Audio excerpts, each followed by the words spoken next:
Are we ready? We can get started.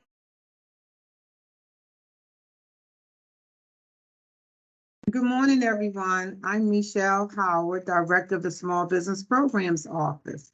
I want to bring greetings to you from WMATA's General Manager, Mr. Randy Clark, and our Senior Vice President and Chief of Procurement, Suzette Moore. As a member of the business community and resident of the Washington region, you understand the importance of Metro in keeping your company and the entire region's economy strong. With 91 rail stations across Maryland, Virginia, and the District of Columbia, we have more than 1,500 buses operating on 325 routes.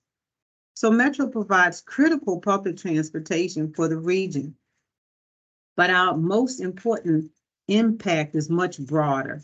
We knit the region together, enabling employment, housing, shopping, and entertainment across the communities. We boost the property values and increase tax revenues near stations. We save workers hundreds of thousands of hours each day that would be lost in traffic. And we save families hundreds of millions of dollars per year in car expenses when you use the Metro. But Metro could not provide all of these regional benefits without the business community support. It's you. You provide Metro with the tools and services needed to keep the system running safely. We rely on companies like yours to assist with functions like IT, bus and rail maintenance, new construction, planning, and real estate. So again, I want to thank you for participating today in WMATA's Small Business Programs Office outreach in collaboration with the DC Small Business Development Center Network at Howard University to bring you the Business Success Series Volume 3, Winning Government Contracts. Know your partner. We are so excited about this collaboration because the DC Small Business Development Center Network, it adds so much value and support to the success of small businesses. Here at Metro, certification is the key to participation, and we encourage all certified and those not yet certified small businesses to please get certified with WMATA. We have 5 socioeconomic programs that you can be certified in. We have our DBE, SBE.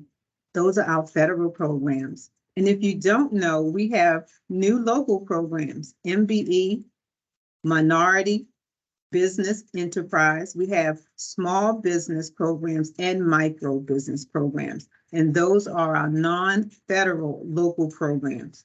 So please check out our website and learn more about our programs and becoming certified. We are definitely open for business, and we want you to be a part of our contracting opportunities because we are your Metro, the way forward. Please put all questions in the chat today and remember to fill out your surveys that will be sent to you after the outreach. These surveys help us to plan events that can benefit or support your business growth. Thank you for attending your session. And right now, I would like to introduce to you Mr. Charles Mott. He is the Associate Director at the DC Small Business Development Center at Howard University, Washington, D.C. In his capacity, he works directly with the Executive Director in planning, implementing, managing, evaluating, reviewing, and reporting DC Small Business Development Center activities throughout the DC network to the U.S. Small Business Administration. He also counsels numerous small business clients, providing technical assistance, training, and assistance to access for capital and business research. So let's welcome Charles. How you doing, Charles? Doing well, Michelle. Thank you so much for that great introduction. And also thank you for the great collaboration with Metro. We've really enjoyed this series and, looking forward to a great 2023 with more activities. I know before we started this webinar, we talked about some of the events coming up. So, looking forward to participating in your events, and likewise, hopefully you can participate in ours. So we're excited about that. Thank you. Yep. As Michelle said, I'm the Associate Director with the DC Small Business Development Center. We are a SBA resource partner that provides no-cost counseling and other services to small business in DC. If you have a business in DC or looking to establish one here, we're here to help you with that. I have the pleasure today of introducing our speaker, Mr. Daniel Covington. He has had numerous positions in the past, including he's been a cybersecurity program manager, he's been a program facilitator, a senior program manager, and a host of other positions that he's held. He's helped many small businesses with getting access to government and helping them develop a strategy in developing and furthering their business. So you're in for a treat today. He's been a speaker for us on numerous occasions and is going to have some great information for you. We encourage you to take copious notes and to definitely ask questions. If you can, please put them in the chat. Before I do that, I'm going to put the address for connecting with the DCSBDC. I put the website in the chat. But without further ado, Daniel, please take it away.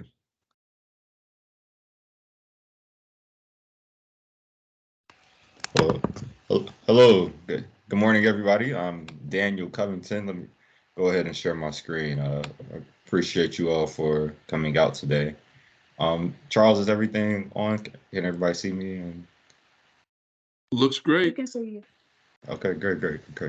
Well, thank you everybody for coming out. And as Charles was saying, I've been in the government contracting field for a second, and I wanted to, from my knowledge of helping different businesses and working with them, from all levels, really, from startups to a couple of 100,000 to a couple of million. Been working with different businesses to help them secure government contracts. So, I always enjoyed a chance to, really talk to the community and let everyone know about federal government contracting, federal and local, because it's a really good way to stabilize your business.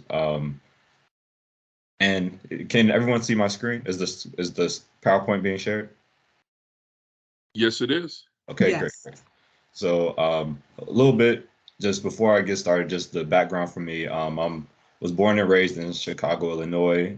I ended up getting a full ride to Howard University, so that's where I came here to DC, the Mecca. While I was in school, my freshman year, I was always working while I was in school. So I was working at a government contracting company, an IT solution company, and while I was in school, I was working on their business development, not necessarily knowing exactly what I did. And by like a stroke of luck, I ended up, helping them capture one of their first federal government contracts. So it was with the DIA. So the CEO of the company, he came to me, I'm still in school, and it's like, hey, I'll offer you a full-time job virtually to just help us, get government contracts. So all while I was in school, I was, doing school, but kind of working on in this field. And when I graduated, I ended up, starting my own contracting company, got a couple of contracts. I was, I think, like 22, 23, and got a contract with the Department of Behavioral Health, started winning some contracts on myself, but then kind of decided, actually doing the operations of government contracting wasn't exactly what I wanted to do. I kind of like to stay in the pocket of help, helping small businesses and helping acquire government contracting.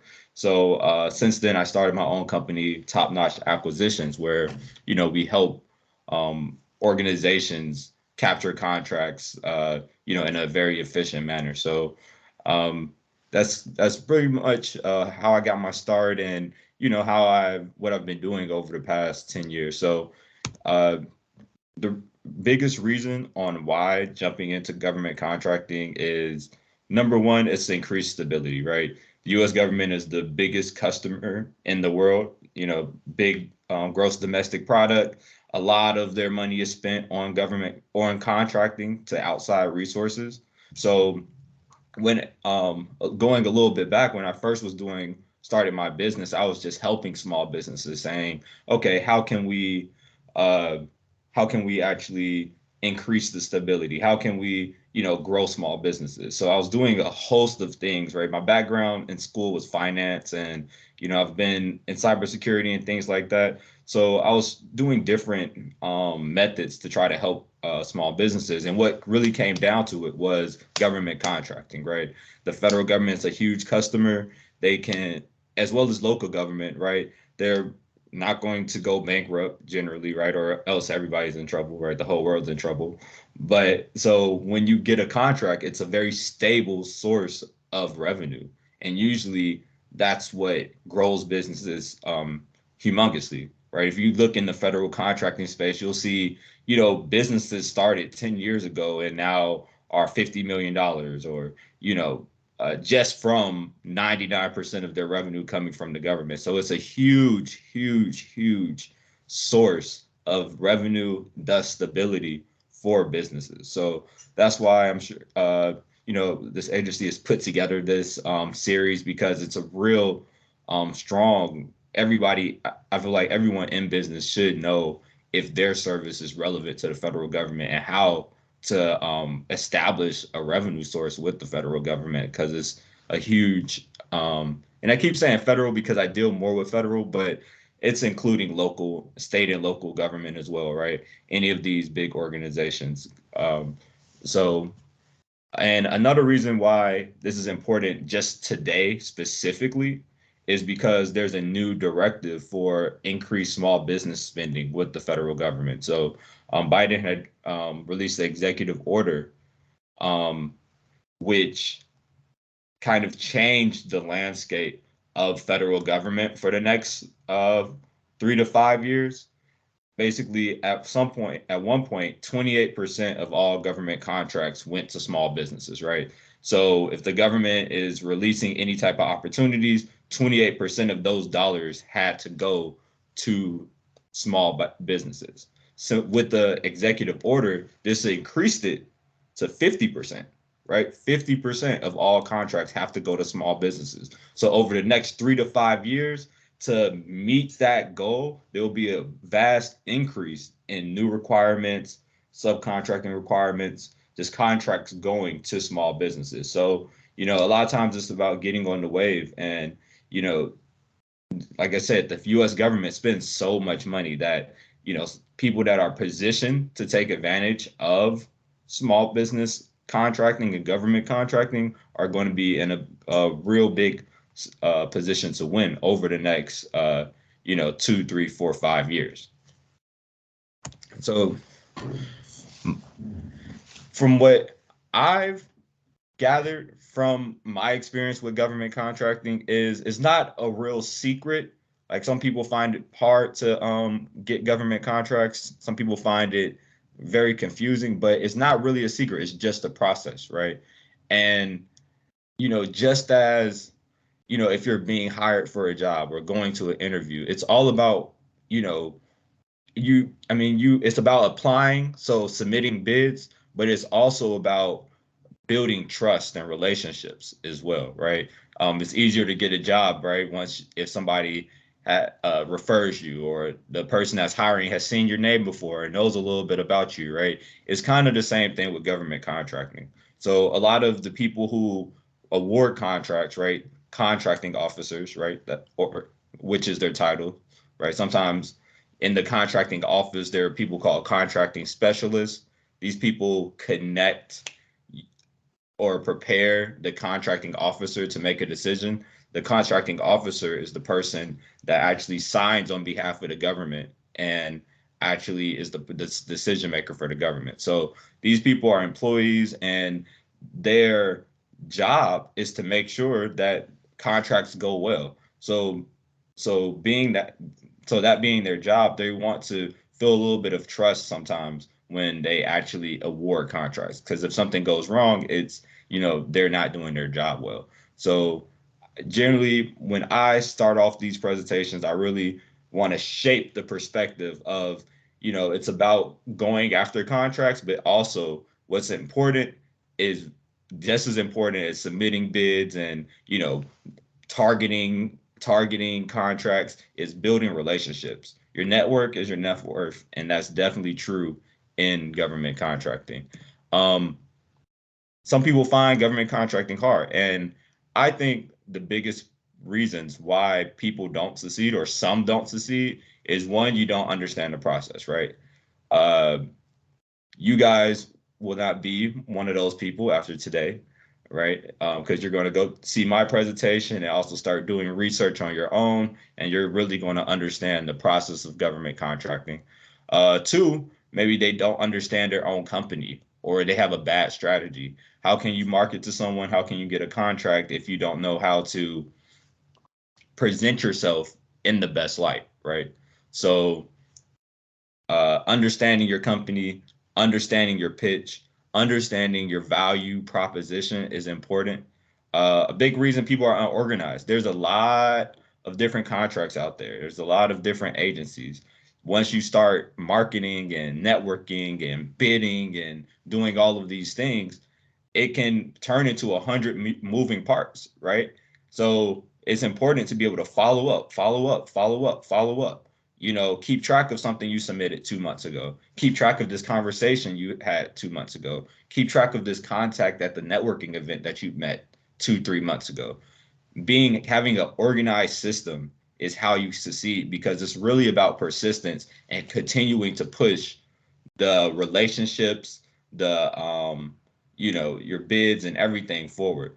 And then, of course, like, some people will have a lack of support, right? It is a big undertaking. And my company has found, and that's pretty much why my company was started, is because, like, you can get so engulfed in the operations of the business that you don't have enough bandwidth to actually pursue more opportunities, right?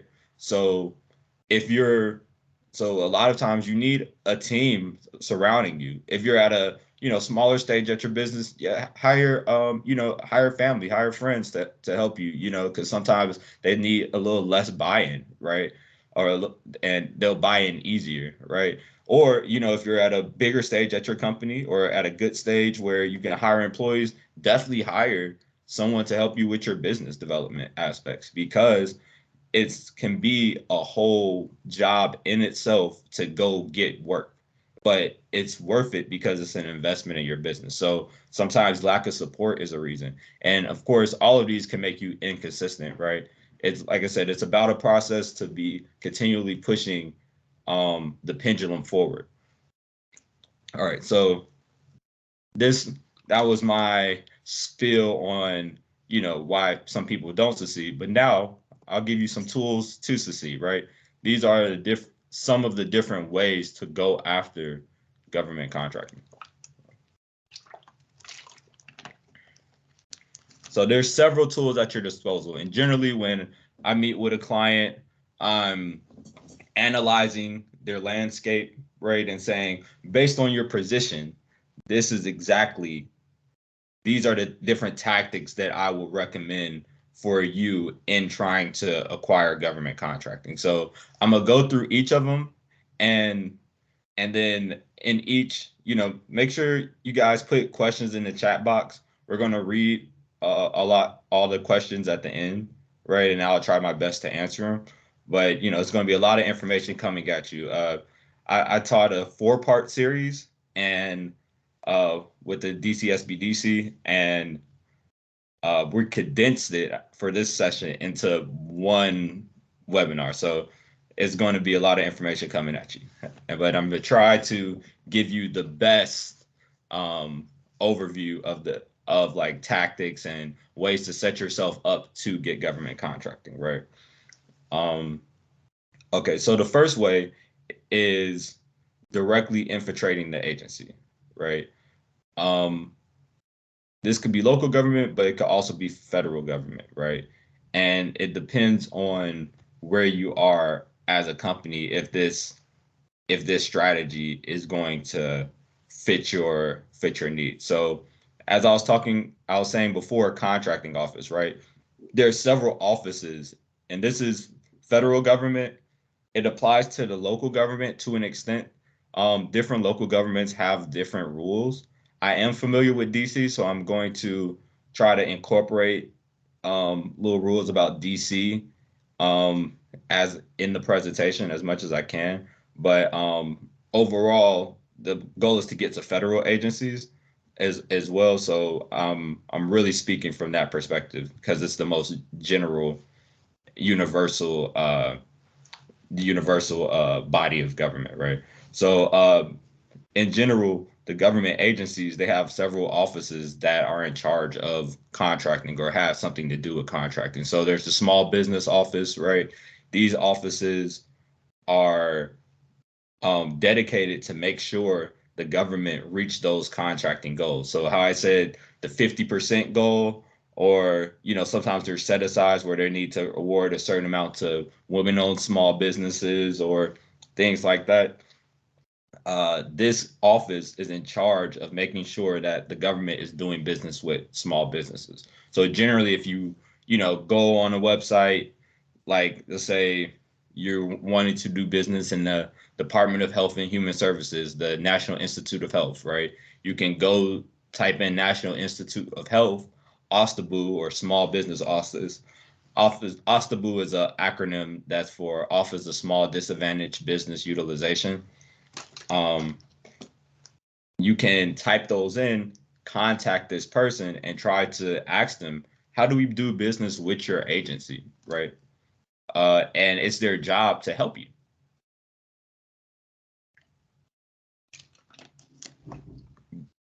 The contracting office, as I said before, are the people that actually sign on behalf of the government, right? These are the people that are the decision makers, especially the contracting officer. That's the title of the main decision maker, right?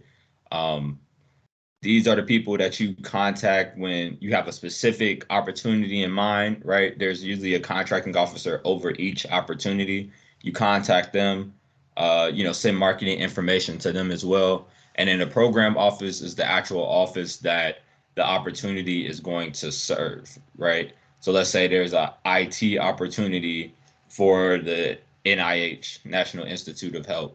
There's an office in there that this IT program is actually supporting, covering. And while these people don't make the decision making on who gets awarded, they influence the contracting office they influence the solicitation. They influence to an extent who gets awarded that contract. So these are like different people to contact. And in the DC government, it's kind of similar. Like you do have, there's individual agencies. There's agencies that help you, but you can call like the different agencies that are spending on your with your actual service, and then ask to speak to the procurement office or get their contact information, and you can reach out to those people as well. A way to actually find people, which agency does business with your organization. I use, there's several websites, but USA Spending is a good one to use. Like it definitely gives you a historical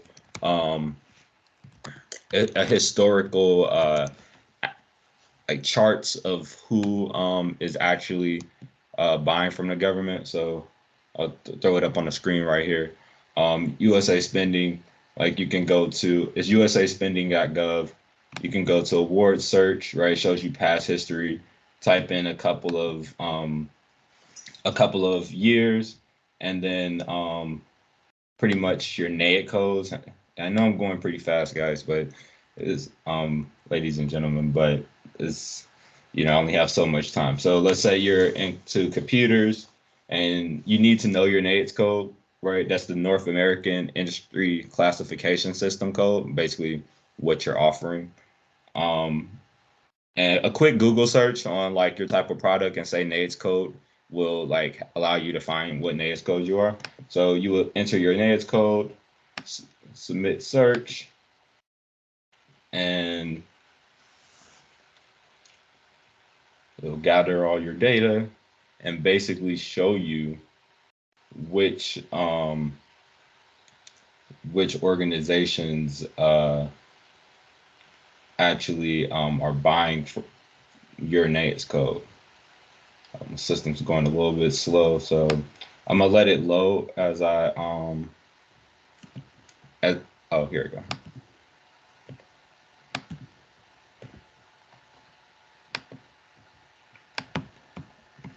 Okay, so you can go to categories. These are the agencies that award the most of these IT services, right? These are the sub agencies, right? So National Institute of Health, right? I was talking about them earlier, National Institute of Health. Um, it tells you who are the agencies that award these the most. So you'll go to their website, you're like, okay, this person buys my product. Let me go to this website and see how we can do business with them.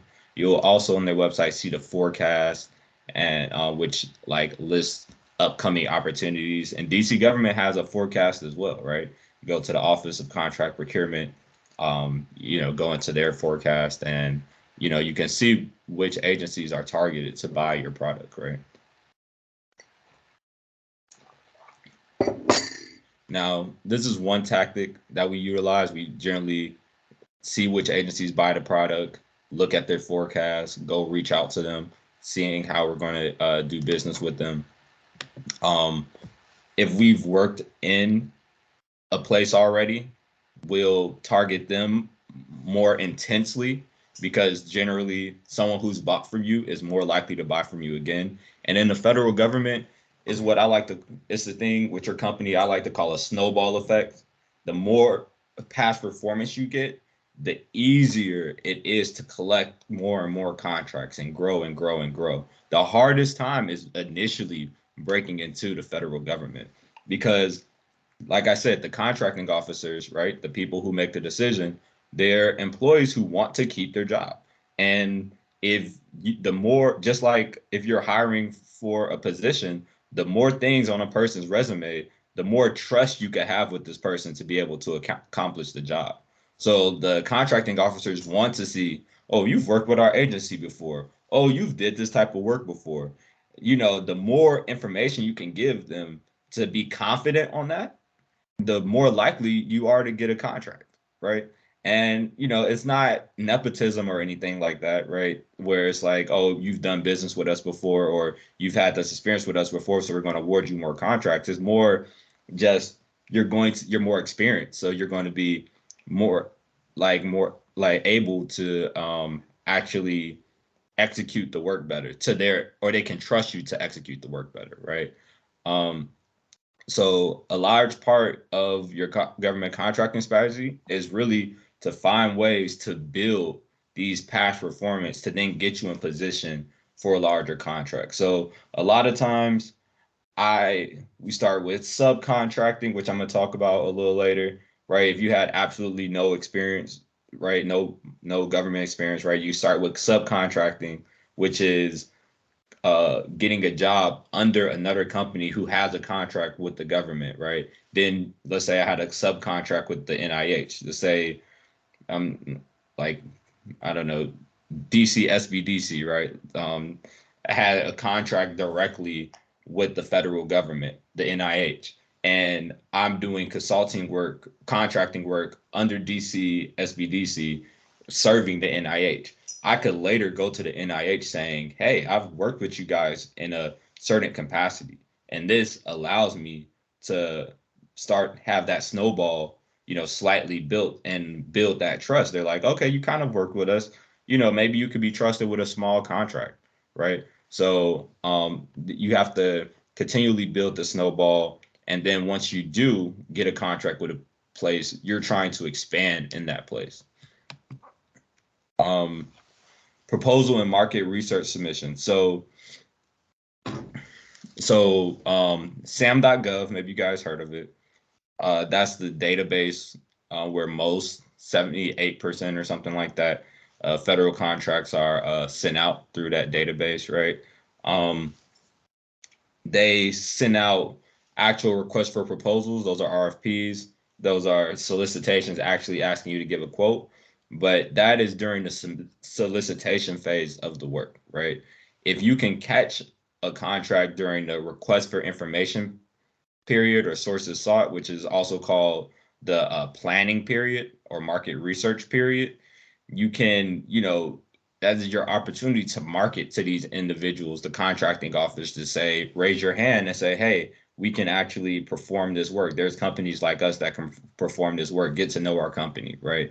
So staying on SAM, entering your NAIC code, and responding to information is a way to get ahead of government. I mean, get ahead of these contracts. Like I did say, it's going to come down, even though all of these tactics or making sure your marketing is a useful tactic, it is going to come down to your path performance sometimes, right? But a lot of times. So, it is important to do all of these things. That's why it's a process, but understanding that you're going to be more competitive, just like your resume, the more things you have done, the more things that are on your resume, you know. And sometimes it may be into your advantage to start with the local government. So, ways to, there's a lower threshold in local government. My first individual contract was through a local government, right? It was through the DC government, Department of Behavioral Health. Um, Ways to infiltrate the local government, like I said, you do research on them, find their offices, ask for the procurement office, find their forecast, see what is coming out, you know, maybe attend conferences, attend events, meet people at the different agencies, and get build yourself to get in the door that way. And like I said, it's also, even with local government, it's about your experience. So if you've done this service a while in the private sector, that helps you. If you've gotten some subcontracts, that helps you. If all of these things help you being able to get to that next level, because it is a big snowball effect. But local government is easier to infiltrate than federal government, and is usually a stepping stone to federal government. Not all the time, right? You can't go straight to federal government from commercial work, or from not even having a business at all, honestly, right? Some people are like staffing companies, and they just get a contract and staff people on these contracts, right? And have past performance doing that. So but local government is an easier stepping stone.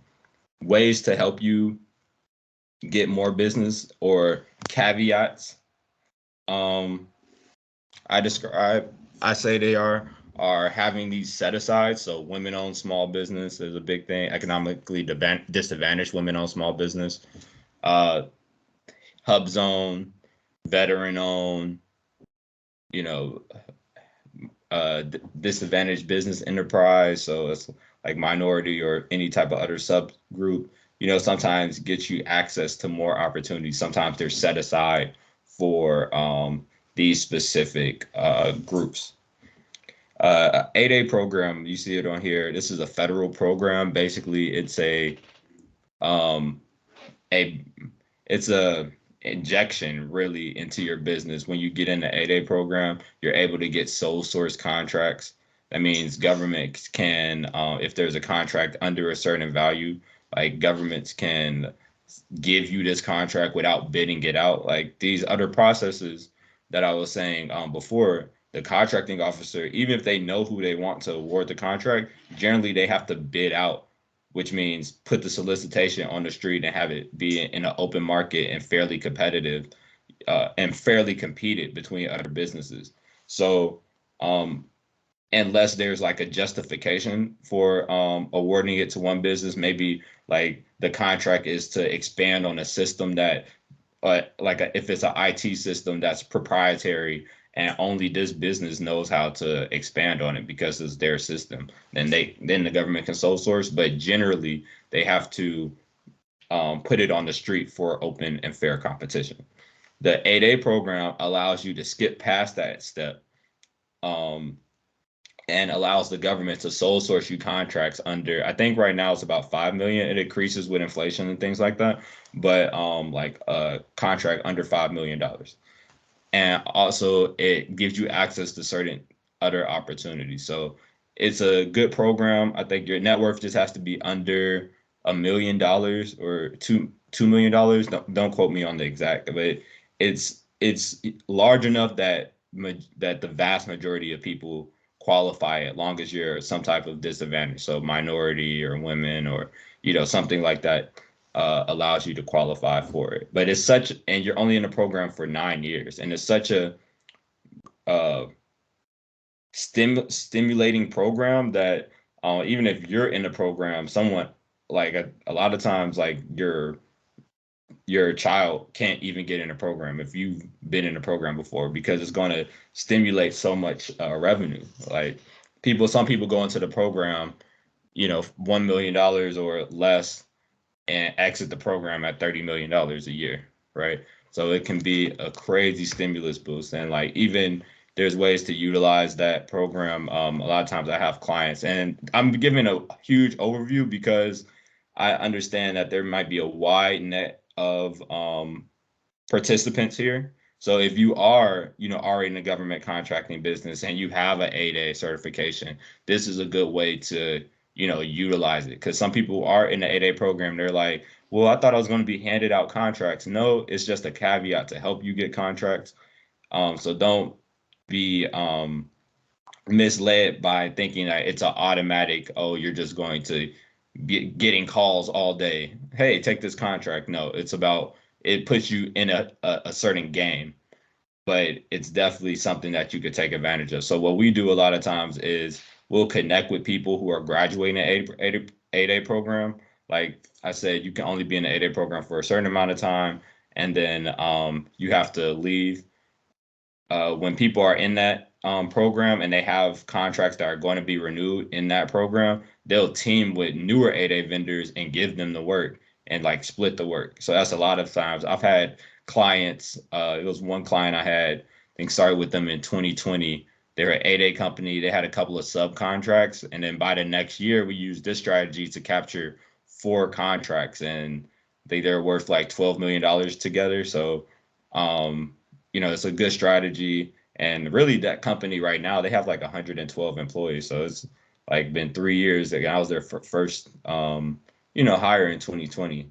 So, you can't, that's just to say how fast you can, you can grow with government contracts, right? Taking a step back for organizations who aren't ready for prime contracting opportunities, prime meaning directly with the government, building that snowball can start with subcontracting opportunities.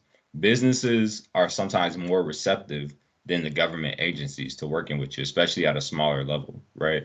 So if a business has a government contract, it's good to go to them and say, hey, I have this specific skill set. Let me help on your government contract. And that gives you past performance, puts stuff on your resume, right? That then helps build that snowball effect. Also, right, gives you immediate revenue. That's always great, right? And then you're able to gain teaming partners for future acquisitions too. Like, hey, we're going to go after this together. We're going to go after this together. And now you have multiple balls in the air, leveraging the past performance of other vendors. This is all building the snowball effect. So how do you find people to subcontract? I mean, there's different ways, whether you're talking about federal government or local government. But federal government, the same website, USA Spending, you can go to see who is recipient of a lot of these contracts in your NAIC code. So, and then, find the contact information or go to their website. If they're big enough, they'll probably have a subcontracting portal, right? And a business liaison if they're big enough. If they're not big, super big, then, you could just find their contact information somewhere because it's on the internet. Like the government has to contact them. So their contact information is somewhere. That's a good way to get, to start that snowball effect if you're not big enough to handle or haven't had enough experience to handle a prime contract by yourself. A lot of times, even with the local government, you can find subcontract experience. Say you're a construction company. You can go to the Department of, this is Washington, D.C., of course. You can go to the Department of General Services, right? Get a list of all of their subcontractors. A lot of time they have subcontracting requirements that's saying any contract over $250,000 has to be somewhat allocated to a small business. So some of these bigger companies have to have small businesses on their team, right? So contacting those people, connecting with businesses to then connect yourself to the government is a huge strategy to get you from this bottom floor to level 2, right? Is using these subcontracting strategies. Other ways are simplify acquisitions. So under a certain threshold, like a smaller amount, the government doesn't have to bid it out, right? So there's websites like Unison Global is one. That's a main one. It's called Unison Global. The government will be like, maybe buying like some supplies or buying, something that's really low risk, and you can win on it with just price. And it's not going to take as much past performance, and winning that can then boost, build that past performance for you because you just got a government contract. So, and also like certain offices, they might not have things that they post online, but you could talk to the contracting officer saying, oh, this is something $10,000. You guys need a website and it's just $10,000. Let us do this for you, and you can, you can get a contract in that aspect as well. So those are simplified acquisitions. Let's say FAR Part 13. FAR is the Federal Acquisition Regulation. So it's like the law book of government contracting, right? It tells you things that you can do, things that a contracting officer can do. For example, like things you can't do. Like, for example, you can't send gifts to government personnel, right? Because it encourages nepotism. That's not what they want to do. So it's like basically the rule book with government contracting. Another way to get government contracting is IDIQ task orders. IDIQs are called indefinite delivery, indefinite quantity contracts. Basically, if the government is like, we want to buy a whole bunch of IT services over the next 10 years, but we don't know exactly what we want and we want to save time, so we don't want everyone in the world to bid on it, we'll award an IDIQ task order to 5 or 10 vendors, and we will only we'll award an IDIQ to these 5 or 10 vendors, and we'll only send task orders. These are contracts to these vendors to bid on. So it's a smaller pool of people bidding on these opportunities because they got access to this IDIQ, right? You can get on an IDIQ, like it's GSA mass schedule, or sometimes they're called schedules, BPAs or blanket purchase agreements, IDIQs. They all operate similar, right? They're a silo, a way to get into opportunities to a vehicle. They're called contracting vehicles is the overall name of it.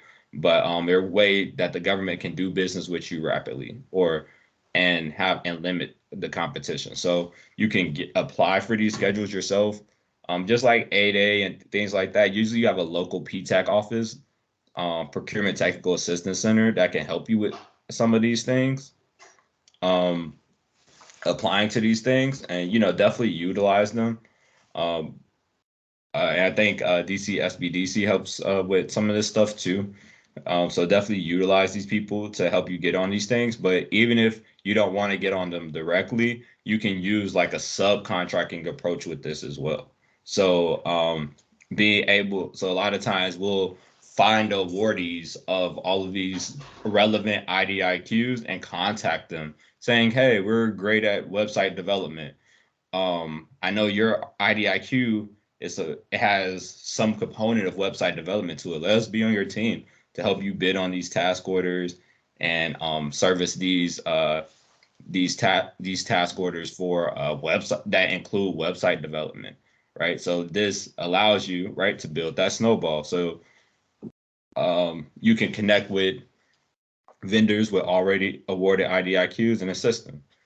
So the same thing. So you can target this in a prime way, getting the IDIQs and then bidding on it yourself, or you could connect with people who are already on IDIQs and, leverage their past performance and their teaming to get you in position as well.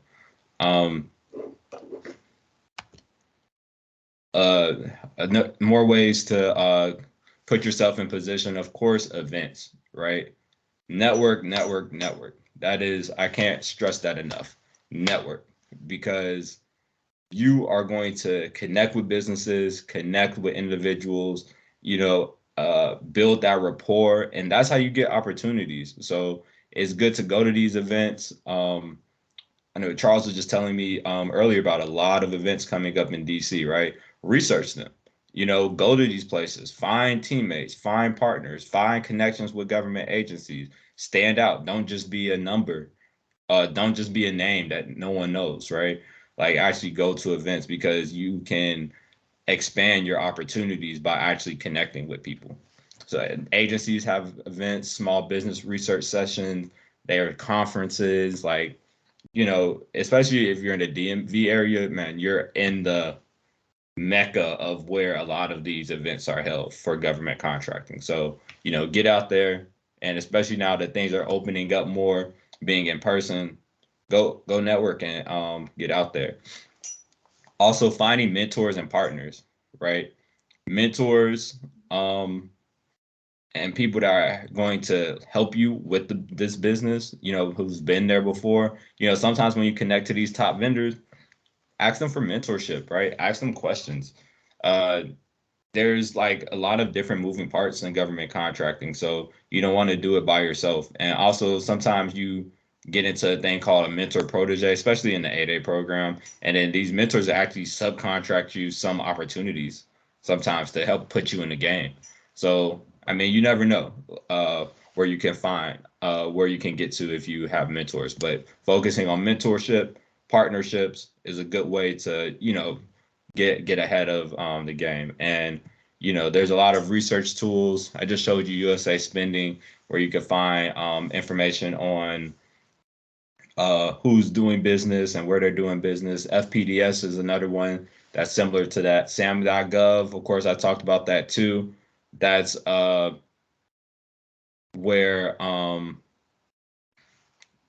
you're able to actually see like different solicitations that's been posted, and how you can actually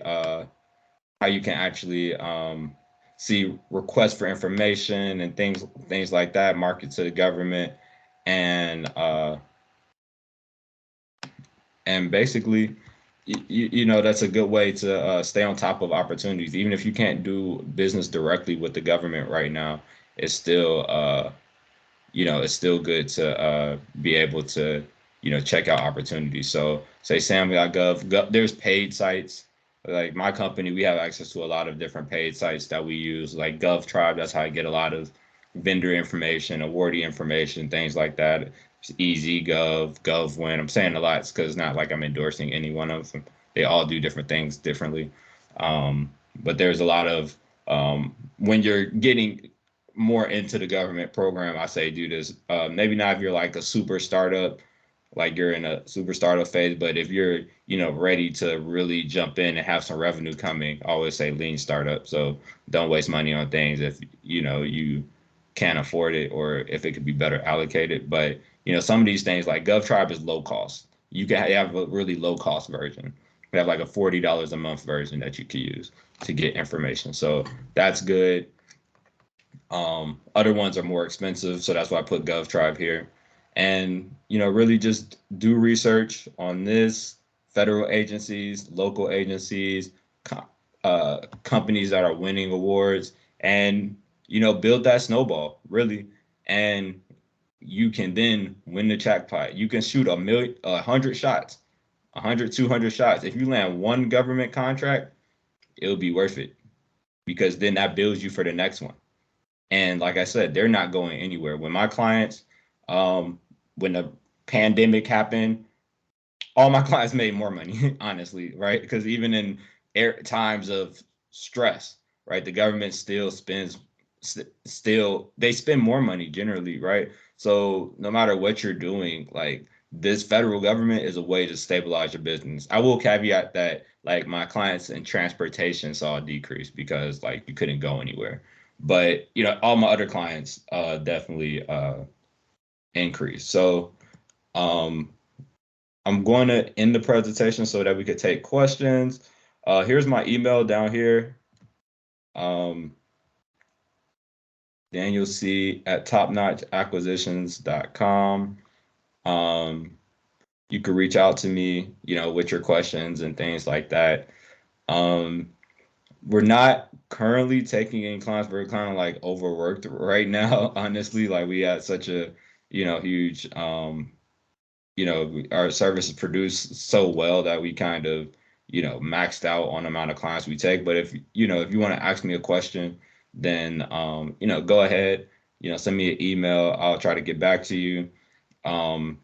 If in the future we are taking clients, probably in like end of May, June, we might open it back up for more clients because we're hiring more employees. Then, and you're at a certain position, right? Let's say you're already getting government contracts and you need to expand your business development department, feel free to reach out. We could schedule a consultation, but definitely send me any type of email you have, and I'll try to get back to you. And so I think that's it for the presentation, and I can answer like questions. Thank you, Daniel. You have some questions in the chat. How can we leverage the initial opportunity to gain more business? Okay, how can we leverage the initial opportunity to gain more business? So, if I understand correctly, like the first time you're getting a contract or something like that, how can you then leverage it to get more business? I'll say that just strategize the position that it gives you. So if this opportunity is in a certain with a certain organization, then start working harder to get more contracts with that organization. If it's in a certain line of work, then start targeting, see who is awarding things in this certain line of work, and now you have more past performance to uh, to market yourself, right? So think of it like a resume, like in a job, right? If you had this experience, in an accounting department, it's going to be easier for you to now get accounting jobs. Or if you had accounting experience at this one law firm or this one company, you had experience in this one company, you probably can go across the country, and the first place you're going to look at to get a job is this company, right? So it's like the same thing. Think of it like a resume and how you would go for a job. Thank you, Daniel. That was a two-part question. The second part of that question was, what strategy would you employ during the contract and once the contract is complete?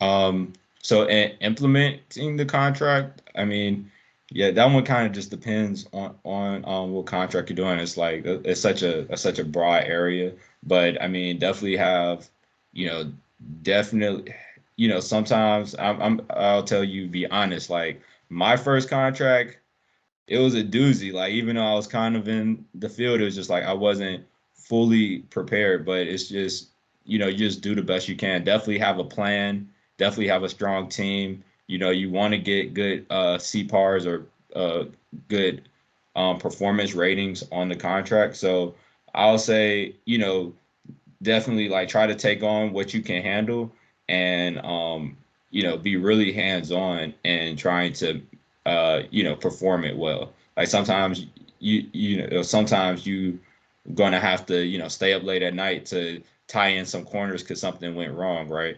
Because this is your first contract. But I would say, really pay attention and then utilize mentors and things like that to help you avoid some of the mistakes.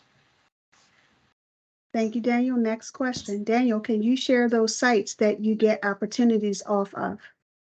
Yeah, so sam.gov, for unpaid, sam.gov, for paid, low cost, $40 a month, GovTribe. Okay, next question.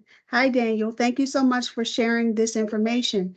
Can you share your activity schedule? There's another part of the question that I'll read after you give that response.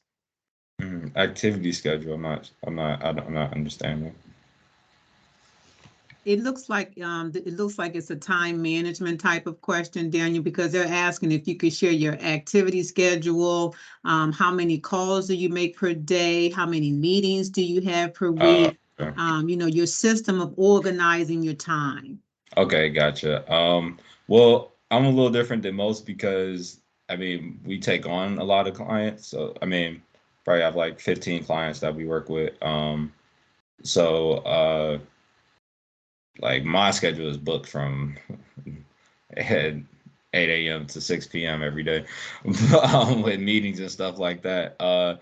So I mean, it's going to be different for each company, right? Like you're not going to start off with a whole bunch of like, it's a snowball effect and build. So you're not going to start off with a whole bunch of meetings, but just as much, and it changes depending on what position you are. Like, do you have a staff? Like I have a full staff, so it's kind of like I can handle a lot of activity versus if it's just you, you can only handle so much. So I think it's really you have to base it on your positioning. And that's, if you take away one thing from my whole presentation, it's like your strategy and everything is going to depend on your positioning. It has to be customized on where you are, you utilizing your resources. Like they say the definition of an entrepreneur is a person that utilizes what their resources around them and creates value from that, right? So it's really based off of your resources. Like the same person who has another person who has the same product as you is going to have a different strategy than you because you're surrounded with different resources, right? Like, so it's about leveraging your resources strategically and going forward in that. So in activity schedule, it's just try to make time for it. That's the best advice I can give you. And as much as you can, but I know you're going to have to focus on your operations too. So it's a balance between where you are personally. Thanks, Daniel. Next question. Can you share your thoughts on Easy Gov Ops to research opportunities? Yeah, I like Easy GovOps. It's I would say it's more expensive than GovTribe, but it's less expensive than GovWin. So I think it's a really good database system. I use it a lot for the 8A expiring campaign because it gives me the ability to cross-reference a lot. It gives you a little bit more information data-wise than GovWin. So I do like Easy GovOps. Like I said, it's in the expense range. It's like right in the middle. Like it's not too expensive. So I recommend it if you're at that stage. The next question is kind of a Ramada question, which I will answer. It's asking, will a copy of this presentation be posted online? Yes, there will be. Before the end of the week, we will send out a thank you letter from our director, which will have a link to the recording, which will be posted on Ramada's social media sites. Daniel, they're asking if you could put your email address in the chat. I believe that Mr. Charles Mott put it in earlier. The next question is, if you have extensive experience, but not in government contracting, how do you leverage this non-government experience? Okay, so there's a couple of ways. So having extensive experience means that your operational processes have been nurtured, right? So that you are probably good at your service. Sometimes there are contracts that allow you to use experience from the commercial sector as your past performance in those contracts. So you can go after certain contracts like that and win. Also, you can use that to then get opportunities for subcontracting with other companies. Like I was saying, subcontracting is usually like the first stepping stone a lot of times. So go to a company, say, we've done all of this stuff, right? We're so good at this service. Let us help you with your government contracting. So those are the ways to leverage it. Thank you. Next question. Are there different opportunities between SAM.gov and GovTribe? GovTribe usually pulls from SAM.gov, but I think GovTribe, SAM.gov, basically is a database, is the public facing database, right? So it does have a lot of opportunities on there. GovTribe is more than just opportunities. It also gives you like vendor information, contact information on those vendors, contact information from like personnel. Like you can search people's names and find their email address and stuff like that. So GovTribe is like the more robust system for like overall management, but it pulls opportunities from SAM.gov. So any opportunity that's on SAM.gov will be in GovTribe. Thank you. Next question. What should we say or provide an initial email to contracting officers other than asking, how can we work together? Okay, so definitely depends on who you're talking to, right? So the question said contracting officers, but I'm going to just give different personnel. So contracting officers talk about a specific opportunity because they're over a specific opportunity. So I would say ask a question generally to build rapport with them. Like don't automatically off the jump just ask for a meeting. Like generally like, hey, is the solicitation still coming out? Is something like that. Say a little bit about your company, a good quick pitch, value, who you've worked with, what you guys provide. Who you work with is important. Remember resume. So I'll say target that. Small business offices, you can be more forward, asking. So a small business officer, you could ask for a meeting. You could say, this is who we do business with, blah, blah, blah, and ask for a meeting straight off.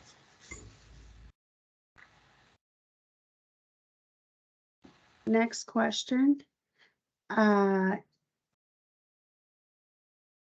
Any website with a gov, oh, that's Charles Motts.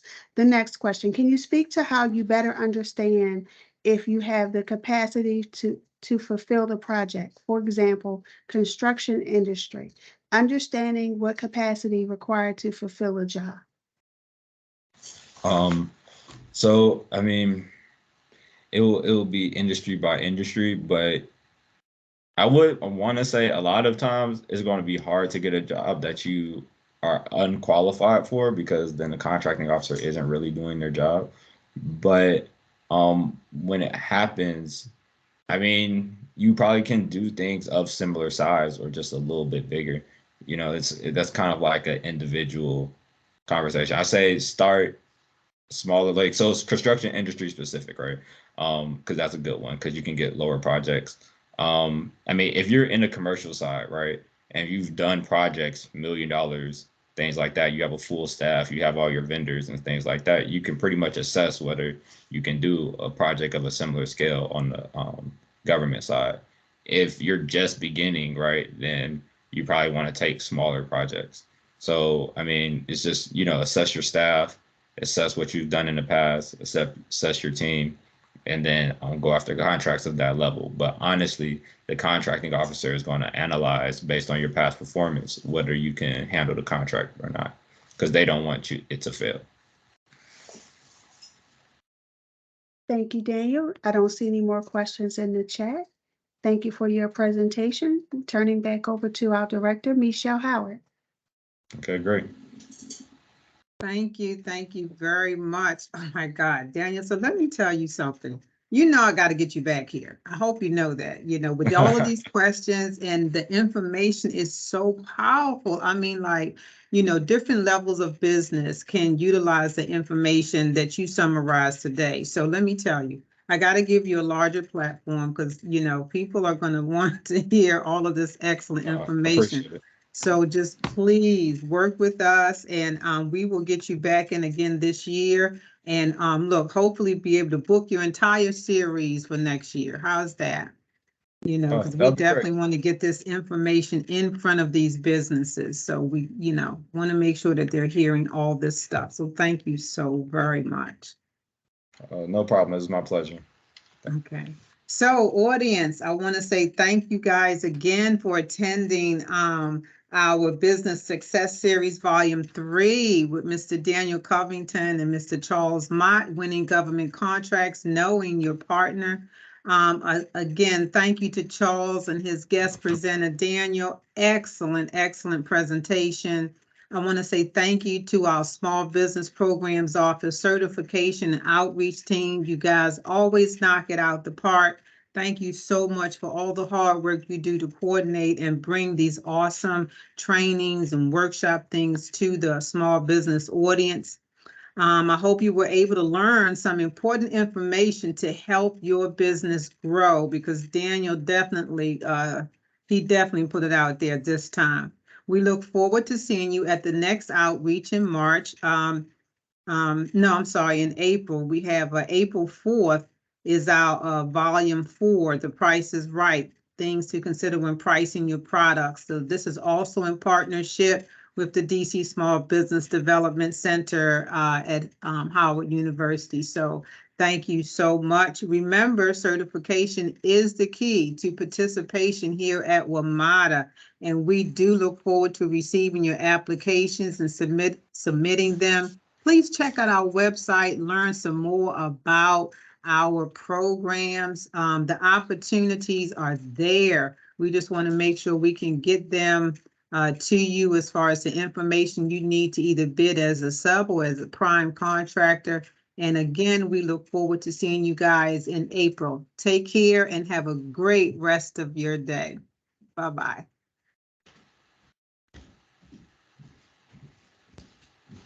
Thank you. That concludes our presentation, and we look forward to seeing you in April. Have a great day.